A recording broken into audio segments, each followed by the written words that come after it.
Wer bin ich? Wer muss ich sein?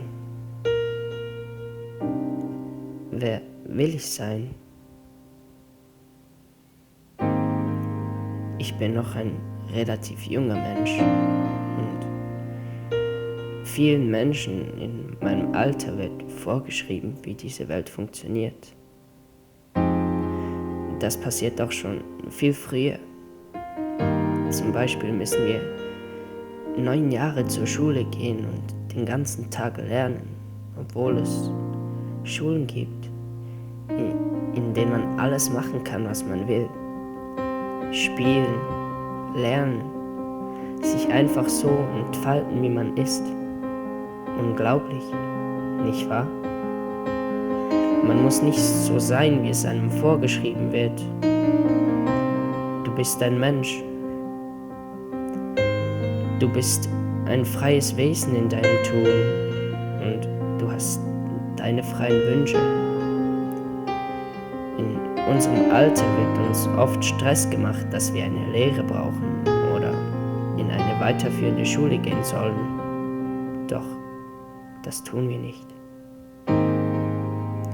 Viele Menschen werden verurteilt, nur weil sie keine Anschlusslösung haben. Ist das nicht krank? Und wann beschäftigen wir uns eigentlich noch mit uns selbst? Wer beschäftigt sich denn heute noch wirklich mit sich selbst? Wir sind viel zu beschäftigt mit all den anderen Dingen, die wir noch tun müssen. Die wenigsten nehmen sich noch die Zeit, einfach mit sich zu sein. Und doch bin ich das Wichtigste für mich, denn ohne mich gibt's mich nicht. Ich glaube, das vergessen ganz viele. Wir haben so viel Zeit in unserem Leben und doch reicht sie längst nicht aus. Es gibt so viel auf dieser Welt zu sehen und doch längst nicht mehr so viel wie auch schon. Woran liegt das? Natürlich an uns.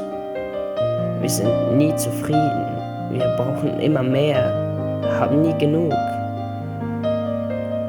Wir haben unverständliches Klima wegen uns. Wir haben längst nicht mehr alle Tierarten auf dieser Welt wegen uns. Es gibt immer weniger Wälder wegen uns. Der Wasserspiegel steigt wegen uns. Es gibt Kinderarbeit wegen uns. Was müssen wir eigentlich noch alles machen, dass wir es endlich begreifen?